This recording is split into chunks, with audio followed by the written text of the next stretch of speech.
महाराष्ट्र में लोकशाही खत्म हो चुकी है, लोकशाही नहीं रही है। मैंने परली विधानसभा का फॉर्म भरा था इसलिए कि वहाँ की गुंडागर्दी, लोगों पे हो रहा अन्याय और अत्याचार, इसके खिलाफ मैंने आवाज उठाई थी। अकेली महिला, किसी का सपोर्ट ना होते हुए, कोई बड़ा पक्ष ना होते हुए मेरे पीछे, कोई भी बड़ा व्यक्ति ना होते हुए, ना मेरे पास पैसा था ना कुछ था, फिर भी मैं लड़ रही थी। जनता पे विश्वास है मुझे कि जनता मुझे जिता के देगी, और इसलिए मैंने परली और भीड़ में फॉर्म भरा था। मेरा राक्षस पति, जिसको मैंने 25 साल 26 साल अपना खून पिलाया, एक औरत अपना अस्तित्व खो के अपने पति का अस्तित्व बनाती है, पर वही पति नाश का बेटा सत्यानाश जाएगी तेरी धनंजय मुंडे। तूने मेरा आज पर्चा अवैध नहीं करवाया है, तूने आज तेरी हार लिख दी है। तू एक औरत से डर गया है, ये इतिहास गवाह है। दुर्योधन, दुशासन, कंस, रावण, सबका अंत एक औरत के हाथ हुआ है, और तेरा भी राजकीय अंत, तुम लोगों का राजकीय अंत मैं करके रहूंगी। मैं चुप नहीं बैठूंगी, इतना तू ध्यान रख। मैं शांत नहीं बैठूंगी, मैं कोर्ट में जाऊंगी। तू अनुमोदन तो कर ही सकता है। अरे मेरे गरीब लोगों के लिए मैं लड़ रही थी। मैं भी चाहती तो अपने बम्बई में ऐशो आराम की जिंदगी जी सकती थी। 5 तारीख को मेरी बच्ची का बर्थडे था, मैं नहीं गई क्योंकि मेरे पास कार्यकर्ता कम है। दशहरे पे नहीं गई, कल धनतेरस था नहीं गई, दिवाली पे भी नहीं जाऊंगी। पर लोकशाही खत्म हो चुकी है। धनंजय मुंडे जैसे गुंडे और राष्ट्रवादी जैसी पार्टियां जब तक महाराष्ट्र में है, मैं बोलती हूँ नहीं, किसी महिला को न्याय नहीं मिल सकता। आज अकेली के दम पे कैसे कैसे करके मैं लड़ रही हूँ, क्योंकि मेरे जैसी कई महिलाएं जो बेसहारा है, बेगुनाह है, फिर भी उनको इन लोगों ने जेल में डाला। हर किसी पे झूठे केसेस करना, दारू के धंधे, व्यापारियों को इतना परेशान करना कि उनको भीड़ जिला तक छोड़ना पड़ जाता है। परली तो दूर की बात है। ये सब चीजें जब मैंने देखी तब मैंने पक्ष निकाला। मुझे मालूम था ये सारे पक्ष एक जैसे, कोई किसी का साथ नहीं देगा। पर आज मेरा पर्चा अवैध कर दिया, और जो धनंजय मुंडे ने इतना सब कुछ अपने पर्चे में झूठ झूठ बोला है, मेरा नाम नहीं लिखा, मेरे बच्चों का नाम लिखा है।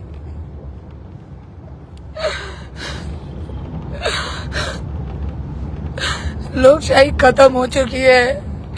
महाराष्ट्र में ये छत्रपति शिवाजी महाराज का महाराष्ट्र नहीं रहा, ये बाबा साहेब अम्बेडकर का महाराष्ट्र नहीं रहा। यहाँ पे सरेआम पंकजा मुंडे बोलती है अपने समाज के बच्चों को कोयता घिस के रखो। अरे बाबा साहेब अम्बेडकर ने हमें पेंसिल दी है, पेन दिया है।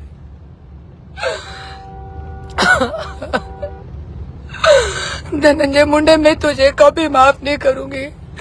27 साल मैंने तुझे अपना खून पिलाया। मेरे बच्चों के मुंह पे पानी मार मार के 3 बजे उठा के मैंने उनसे लिखवाया, पापा मंत्री बन गए, पापा मंत्री बन गए।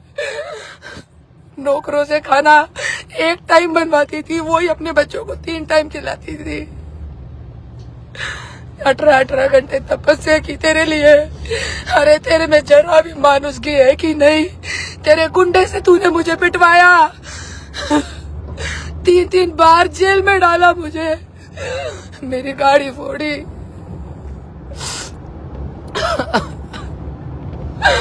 धनंजय मुंडे, तेरी राजनीति खत्म होगी अब।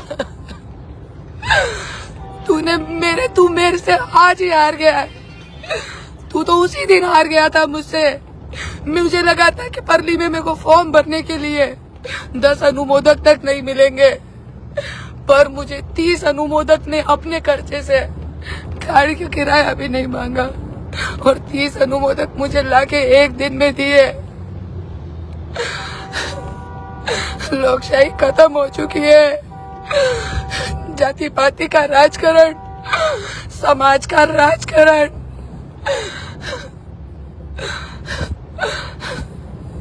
ये गुंडेशाही, मैंने पैर उठाया है, इसके बाद कोई पैर नहीं उठाएगा ये गुंडों के खिलाफ, क्योंकि मैं तो उसी दिन मर चुकी थी जिस दिन मेरे पति ने मुझे छोड़ा था।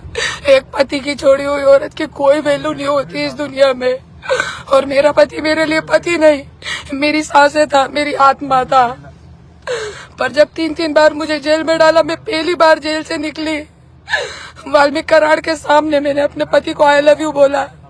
दूसरी बार भी निकली तब भी मैंने आई लव यू बोला, पर तीसरी बार जब मैंने एरवाड़ा जेल में 45 दिन रही और जब मैंने देखा कि नहीं, एक ही घर के 9 लोगों को इन लोगों ने जेल में डाला हुआ है, उसमें 75 वर्ष की एक बूढ़ी महिला भी थी। एरवाड़ा में जाके आप लोग पता कर सकते हैं, उनको निकालने वाला कोई नहीं था जेल से बाहर। ये सब चीजें, वो जो नेता है राष्ट्रवादी का, उसके ड्रग्स के बड़े बड़े धंधे हैं, उसका दामाद ड्रग्स का धंधा करता है। क्या नाम है उसका, असलम क्या है तो नाम है उनका, मेरे को नहीं मालूम। वो मंत्री था, वो अभी भी जेल में गया था। उस ड्रग्स का कितनी 3000 कोटी की ड्रग्स पकड़ाई थी। एरवाड़ा जेल में मैंने यही देखा कि एरवाड़ा जेल में छोटी छोटी लड़कियां जो ड्रग्स को बेचती है, करती है, उनको जेल में डाला हुआ है 5-5 साल। वो छोटी लड़कियां बेचती, उनसे ये धंधे करवाए जाते हैं, उनको पकड़ के जेल में डाला जाता है। पर वो नेता मंत्री जो व्हाइट कॉलर बन के बैठा है मंत्रालय में, उसके लिए कोई कुछ नहीं बोलता। और यदि मेरे जैसी औरत आवाज उठाती है, अपने 2 बच्चों को छोड़ के, पिछले 3 साल से मैं भीड़ में बैठ के लड़ रही हूँ लोगों के लिए, मुझे कुछ नहीं चाहिए।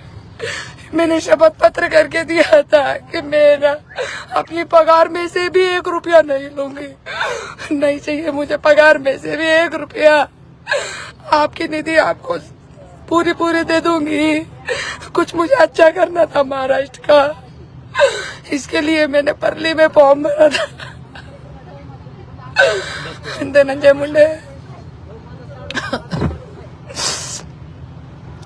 तू हारेगा और हारेगा। तूने ठीक है मेरा पर्चा वैध करवाया ना, मैं इसके खिलाफ कोर्ट तक जाऊंगी और जो उम्मीदवार मुझे अच्छा लगेगा मैं दरवाजे जाके अपक्ष उम्मीदवार को जिताऊंगी। इतना तू ध्यान रख, तू मुझे हरा सकता है पर लोकशाही को नहीं, जनता को नहीं हरा सकता तू।